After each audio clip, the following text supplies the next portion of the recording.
Bonsoir Monsieur Dicolo. Bonsoir madame. Nos vœux les meilleurs pour 2015. Nous sommes heureux de vous recevoir sur nos antennes aujourd'hui.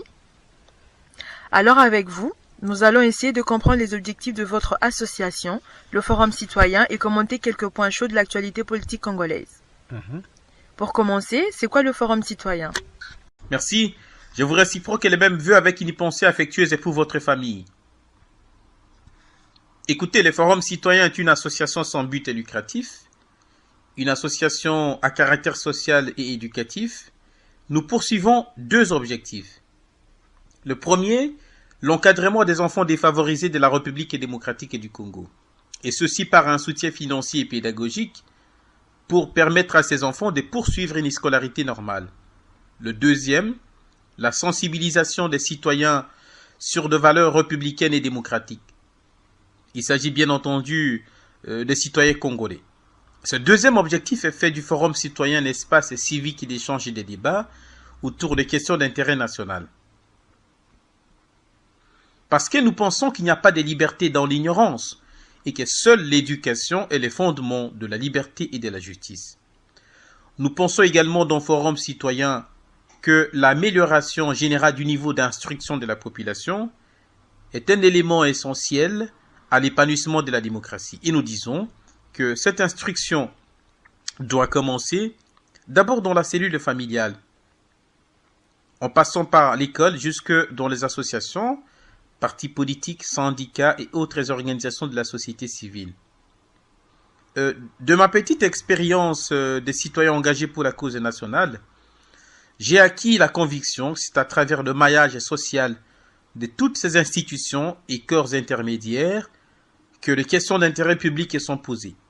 Les désirs et les attentes de la population sont formalisés pour nourrir les débats démocratiques et les choix de la société. D'accord. Vous êtes opposé au projet de révision constitutionnelle en RDC et vous dites que le Congo a besoin d'un président valable. Pour reprendre la phrase de l'interview que vous avez accordée au journal Sud Presse, vous dites le Congo a besoin d'un président qui l'élève à la hauteur d'un symbole et la sortie à la dimension de ses atouts. Que voulez-vous dire par là? Votre question, madame, nécessite un éclaircissement propre à clarifier ma pensée contenue dans cette phrase. Pour moi, diriger une république ne s'improvise pas. La considération de la qualité et du mérite doit toujours accompagner la désignation ou l'élection de quiconque postule à structurer l'espace public, de quiconque prétend assurer le fonctionnement de n'importe quelle structure essentielle à la survie de l'État. Que ce soit au niveau de la magistrature, au niveau de l'administration publique, au niveau des universités, de l'armée, de la police, de services des renseignements ou de la diplomatie. La qualité, la compétence et même la moralité doivent toujours être prises en compte. Car si on inverse le principe, on fait le choix de l'irrationnel qui récuse la qualité au profit de la médiocrité.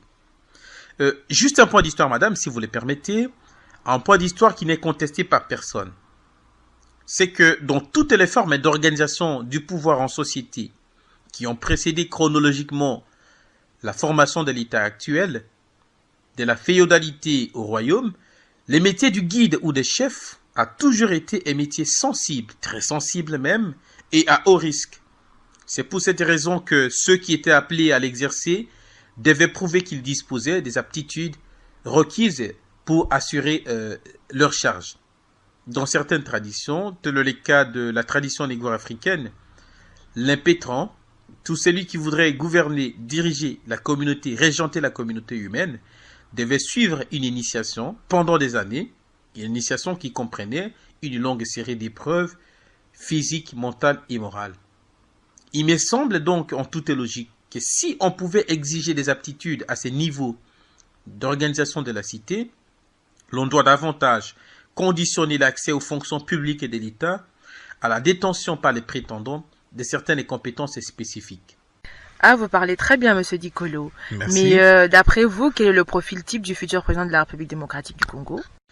Il ne m'appartient pas de tracer le contour d'une éthique et de dévolution du pouvoir, comme Machiavel l'a fait au XVIe siècle, ou de poser les portraits robots de celui ou celle qui doit diriger les Congo demain.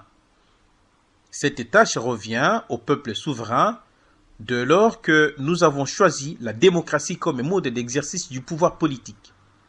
Mais je pense qu'au-delà des conditions posées par la Constitution du 18 février 2006, conditions relatives à la nationalité et à l'âge, le futur président du Congo doit disposer de quelques atouts importants. Premièrement, une connaissance et une passion. Deuxièmement, des compétences. Troisièmement, une vision. Et quatrièmement, le sens de l'écoute. D'abord, une connaissance. Une connaissance approfondie du pays. Une connaissance approfondie du Congo dans toutes ses composantes. Et une passion pour ses habitants. Le président du Congo doit aimer les habitants du Congo. Ensuite, les compétences. Compétences juridiques, compétences administratives, la capacité de gestion et des compétences réellement éprouvées et une considérable capacité de travail pour que les défis, les grands défis de la modernisation de ce pays soient relevés. Une vision. Pourquoi? Le futur président devra être capable de proposer à ses compatriotes une vision politique et un projet de gouvernance pragmatique, efficace et susceptible d'offrir de réelles perspectives de prospérité, de bien-être, de sécurité et de paix à tous ses concitoyens. Et enfin, le sens de l'écoute. Je pense qu'il faut à la RDC un président qui se mette sérieusement à l'écoute active des aspirations profondes du peuple congolais. Bref, un président qui s'identifie à son peuple et s'associe à lui pour expliquer ce qu'il accomplira et ce que le peuple, comme nation, un peuple, doit faire avec son président pour remettre le pays sur le rail de sa reconstruction effective. Monsieur Dikolo, pour terminer notre interview de ce soir, en quelques mots, que peut-on attendre du nouveau gouvernement d'union nationale mis en place par le président Kabila? Nous attendons qu'il y fasse son travail et qu'il exécute ses obligations. Ce gouvernement a présenté à la représentation nationale la politique générale de son action, qui contient des règles qui permettent de prévoir avec une certaine certitude que, dans des circonstances déterminées, l'autorité exécutive s'exercera d'une façon déterminée. Cette politique a été adoptée par l'Assemblée nationale. Donc, nous attendons de ce gouvernement qu'il y pose des actions en vue de créer des situations nouvelles et durables, plus adaptées aux besoins et attentes de la population. Merci, Monsieur Dikolo, d'avoir répondu à nos questions. C'est moi qui vous remercie, madame.